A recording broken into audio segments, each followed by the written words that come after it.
নিলয় বাসায় এসে রুমের দরজা নক করতে চৈতি বেগম দরজা খুলে দিলেন। নিলয় মুচকি হেসে বলল, মা, তুমি আমাদের ফ্ল্যাটে নদীকে বোর ফিল করছিল? হ্যাঁ, কিছুটা।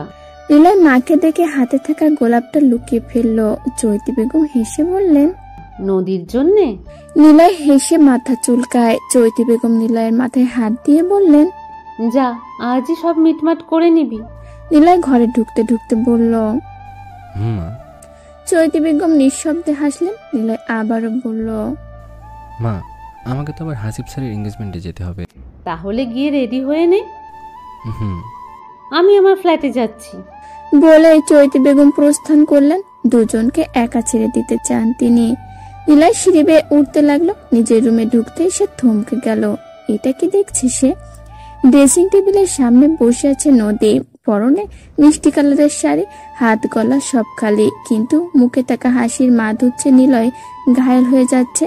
নদী চোখে কাজল দিতে ব্যস্ত। নিলয় এগিয়ে গেল।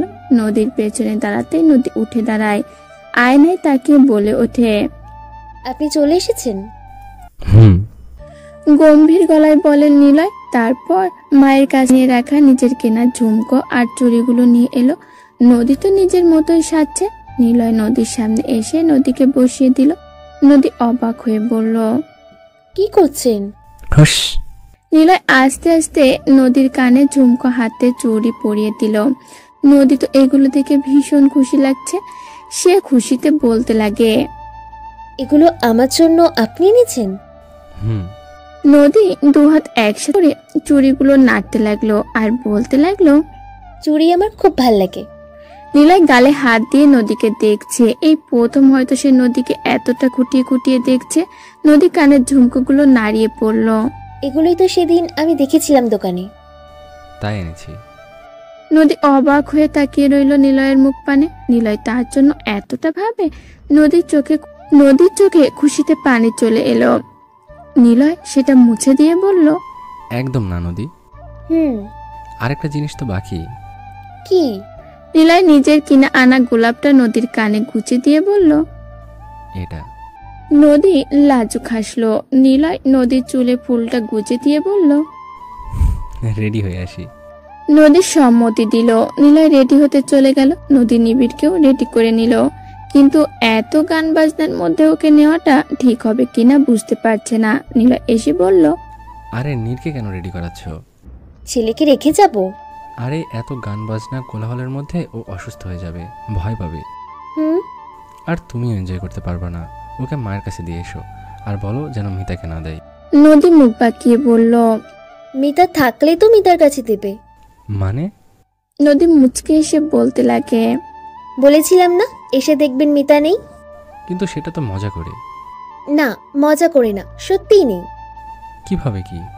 নদী নিলয়কে আস্তে আস্তে সবটা খুলে বলল। নিলয় নদীর হাত ধরে বলল, কেয়ার কথাটা শুনে মনে হচ্ছিল ওকে জ্যান্ত পুঁতে দিই, কিন্তু ভিডিওটা যে ডিলিট হয়েছে এটা শুনে রিলিফ লাগছে।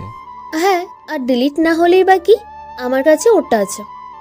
বলেই হাসতে লাগলো। নিলয় নদীর গাল টেনে বলল, তুমি পারো নদী।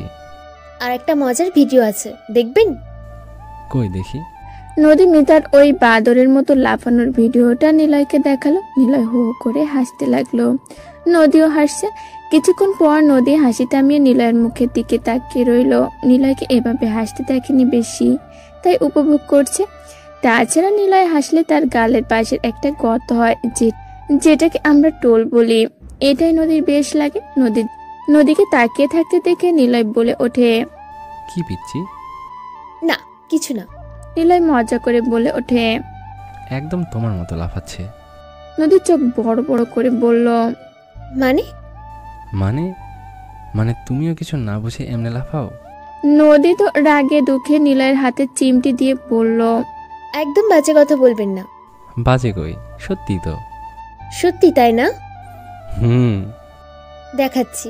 বলেই নদী পাশ থেকে বালিশ নিলে নিলয়কে মারতে লাগলো। নিলয় হাসছে। নদী আরো রেগে গেল। নিলয় একসময় নদীর কোমর ধরে বিছানায় ফেলে বলল, এবার ছেড়েই দেখুন না। পাগল নাকি? এদিকে মা বাবার এমন কাণ্ড দেখে নিত্য হাসছে। নদী নীরের দিকে তাকিয়ে বলল, এই, তুই হাসছিস? নিলয় নদীর মুখের দিকে তাকিয়ে আছে। নদীর কপালে থাকা চুলগুলো সরিয়ে বলল, নদী, নদীর চোখ ছোট ছোট করে বলল, কি? তোমার চোখগুলো বেশ সুন্দর। নদীর হার্টবিট বেড়ে যাচ্ছে, গালগুলো আস্তে আস্তে লাল হচ্ছে। সে তুতলিয়ে বলল, কি? হুম। নদী নিলয়ের চোখের দিকে তাকালো। নিলয় নদীকে মন ভরে দেখছে, আর নদী ভাবছে। নিলয় চৌধুরী কি নদীর প্রেমে পড়েই গেল?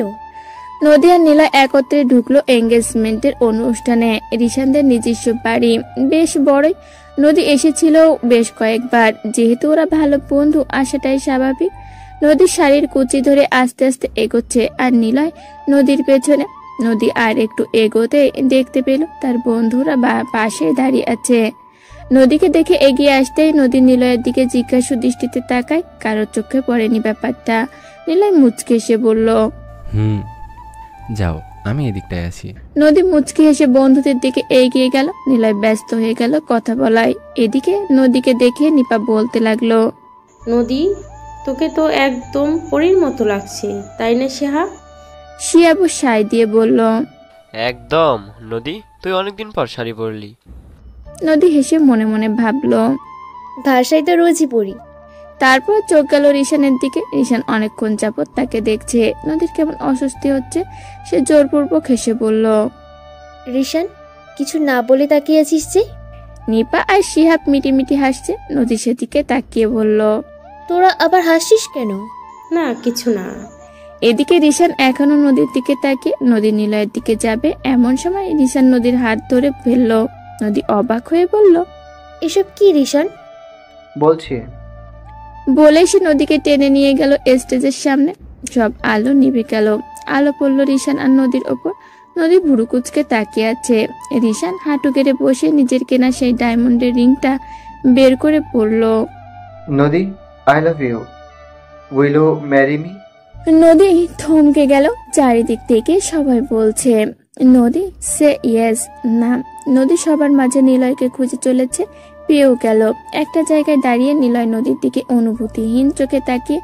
নদী অসহায় চোখে তার দিকে তাকিয়ে আছে। নিলয় কিছু বলছে না কেন? নিলয় নিজের চোখে জমে থাকা পানিটা মুছে ভিড়ের মধ্যে হারিয়ে গেল। এদিকে নদীকে কিছু বলতে না দেখে রিশান বলে উঠল, কি হলো নদী, চুপ কেন? নদী অগ্নি দৃষ্টি নিয়ে তাকায়। রিশান এই তাকানোর মানে বুঝতে পারছে না। তার খুব ভয় হচ্ছে শেষ অবধি নদী তার হবে তো। রিশান এখনো নদীর পানে তাকিয়ে আছে জবাবের আশায়। নদী রিশানকে উদ্দেশ্য করে বলতে লাগে, আমি তোকে ভালোবাসি না। চারিদিক নিস্তব্ধ হয়ে গেল। গান বাজনা সব অফ। নদী আবারও বলতে লাগে, আমি বিবাহিত, আমার একটা বেবি আছে। রিশান এবার অবাকের শীর্ষে। সে উঠে দাঁড়ালো। অবাক হয়ে বলতে লাগলো, কি হবে? বলতে চেয়েছিলাম অনেকবার, শুনিসনি। শুনলে আজ এই দিনটা দেখতে হতো না। আমি নিলয় চৌধুরীর বউ আর নিবিড় চৌধুরীর আম্মু। আমাদের কলেজের নিলয় চৌধুরী? হ্যাঁ। কিন্তু ওনার তো বউ আছে। এটা আমাদের পার্সোনাল বিষয় রিশান, তোকে জবাব দিতে বাধ্য নই। রিশানের পায়ের নিচের মাটি সরে গেল। আস্তে আস্তে পিছাতে পিছাতে বলল, সরি নদী, আমার ভুল হয়ে গেছে, মস্ত বড় ভুল হয়ে গেছে। ইউ ক্যান গো নদী। ধন্যবাদ। বলেই নদী শাড়ির কুচি ধরে দৌড় লাগালো। সবাই সাইড হয়ে গেল। রিশান নদীর যাওয়ার পানে তাকিয়ে আছে আর ভাবছে, আমার ভালোবাসাটা একতরফা। নদী নিলয়ের সাথেই ভালো থাকবে। ভেবে সে চোখের কোণে থাকা পানিটা মুছে নিল। তারপর সবার দিকে তাকিয়ে বলল, লেটস এনজয় দ্য পার্টি। এদিকে নদী বাইরে এসে দেখলো গাড়ি ঠিকই পার্ক করা, বাট নিলয় নেই। নদী হন্তদন্ত হয়ে নিলয়কে খুঁজতে লাগলো। কোথাও না পেয়ে নিজের গাড়িতে উঠে ড্রাইভ করতে লাগলো। বাসায় আসতেই দেখতে পেল নিলয়ের জুতো দরজার বাইরে। নদীর মুখে হালকা হাসি ফুটলো, কারণ নিলয় বাসায়। নদী তাড়াতাড়ি রুমে চলে গেল। রুমে পা রাখতেই দেখতে পেল সবকিছু অন্ধকার, কেউ নেই এখানে। নদী তবুও বারান্দার দিকে এগিয়ে গেল। গিয়ে দেখতে পেল নিলয় সেখানেই দাঁড়িয়ে আছে, মুখটা আকাশের দিকে। নদী নিলয়ের কাঁধে হাত রাখলো। নিলয়ের চোখের পানিটা মুছে নদীর দিকে তাকিয়ে জোরপূর্বক হেসে বলল, চলে এলে যে? আপনি চলে এলেন তাই। আমাকে দিয়ে কি যায় আসে নদী, তুমি এনজয় করতে পারতে। যাই আসে, আপনি আমার স্বামী স্যার। আমাদের বিয়ে হয়েছে, পবিত্র বন্ধনে আবদ্ধ আমরা।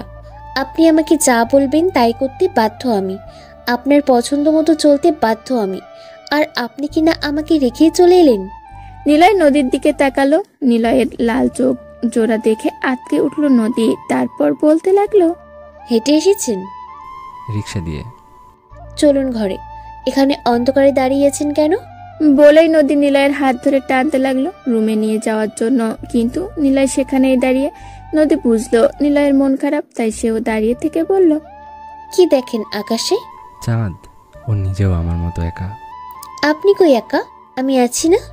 আমার সাথে কেউ থাকে না নদী, সবাই ছাড়তে ভালোবাসে। কে বলল থাকে না? আমি আছি না। রিশানের প্রপোজাল অ্যাকসেপ্ট করনি কেন? আপনি কি করে জানলেন? আমি জানি যে নদী কখনোই অ্যাকসেপ্ট করবে না। এটা নদী, মিতা না। হ্যাঁ, এটা ঠিক, কিন্তু এমনভাবে বলছেন যেন এক্সপেক্ট করার খুব প্রয়োজন ছিল।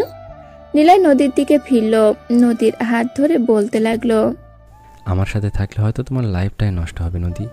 নিজের লাইফটা এভাবে নষ্ট করো না। তুমি বরং ওর প্রপোজাল অ্যাকসেপ্ট করে নাও। বলেই নিলয় পেছনে ঘুরে গেল কান্না লুকাতে। নদী নিলয়ের দিকে তাকিয়ে ভাবছে। তার মানে এগুলো ভেবেই উনি পার্টিতে কিছু বলেননি?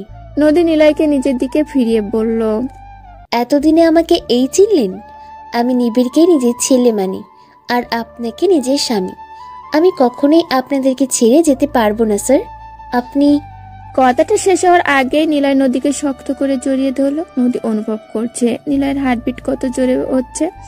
নদীও নিলয়ের পিঠে হাত রাখলো। নিলয় অসহায় গলায় বলল, নদী প্লিজ, আমার ছেড়ে কখনো যেও না নদী। প্লিজ, আমার পরিবারটাকে তুমিই পারবে আগলে রাখতে নদী। আমার একমাত্র বউ তুমি। তোমাকে আমি পুরোপুরি সেই অধিকার দিয়েছি। আমাকে ছেড়ে যেও না নদী, থেকে যাওয়া জীবন। নদী মুচকি এসে বলল, এতক্ষণে মনের কথাটা বের হলো, ওগুলো মুখের কথা ছিল। আমি আপনাকে ছাড়া থাকতে পারবো না নিলয়, মরেই যাব। নীর তো আমার প্রাণ, ওকে ছাড়া কেমন চটপট করে দেখেনি তো। আর পুরো পরিবারটা আমার ভালোবাসা। নিলয় নদীকে জড়িয়ে কাঁদতে লাগলো। নদী কান্না থামাচ্ছে না। সে চায় যেন নিলয় হালকা হয়, একটু কাঁদে, তাহলেই তো তার মনটা হালকা লাগবে। বেশ কিছুক্ষণ পর নদী নিলয়ের হাত ধরে বলল, চলুন। কোথায়? নদী কিছু না বলে নিলয়ের হাত ধরে ছাদের দিকে নিয়ে যেতে লাগলো। ছাদে এসে নিলয়ের হাত ধরে পাতা মাদুরে বসলো নদী। নিলয় অবাক হয়ে পড়ল। ছাদে আনলে যে? ভূতে ধরবো তাই। বলে নদী ফিক করে হেসে দিল। নিলয় নদীর গাল টেনে বলল, আমার সাথে মজা? তো কার সাথে করব? নিলয় আচমকা নদীকে জড়িয়ে ধরে বলল, আমার সাথেই। নদী হাসলো। নিলয়ের চোখের পানিটা শুকিয়ে গেছে, চোখগুলো একটু লাল হয়ে আছে, আর খানিকটা ফুলেও গেছে। সাদা শরীরের খাড়া নাকটায় আগায় লাল হয়ে আছে। নদী সেটা স্পর্শ করে বলল, আপনি কাঁদতেও জানেন? নিলয় নদীর কাঁধে মাথা রাখে। নদীর অন্যরকম ফিল হচ্ছে। নিলয়ের সাথে কাটানো প্রতিটা মুহূর্ত তার কাছে স্পেশাল। আর নিলয় এখনো তার কাঁধে মাথা রেখে আছে। এর চেয়ে সুখের আর কি। নিলয় আলতো করে নদীর কোমর জড়িয়ে আকাশপানে তাকিয়ে বলল, মিতা যাওয়ার পর আমার প্রতিটা রাত কেঁদেই কেটেছে। নদীর মুখটা মলিন হয়ে গেল। নিলয় অসহায় গলায় বলল, যাওয়ার পর বলছি কেন, নীর পেটে আসার কয়েক মাস পর থেকেই আমায় অবহেলা শুরু করে। আপনার খুব কষ্ট হতো তাই না? হতো।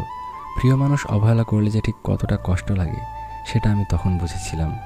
সারাটা দিন কাজ করে যখন বাসায় ফিরে ওকে খুঁজতাম, ও আমায় পাত্তাই দিত না। কিন্তু তোমার বেলায় সবটা উল্টো নদী। তুমি সব সময় আমার সব কাজে সাহায্য করো, ভুল ধরিয়ে দাও, আমার খেয়াল রাখো, আমার পরিবারের খেয়াল রাখো।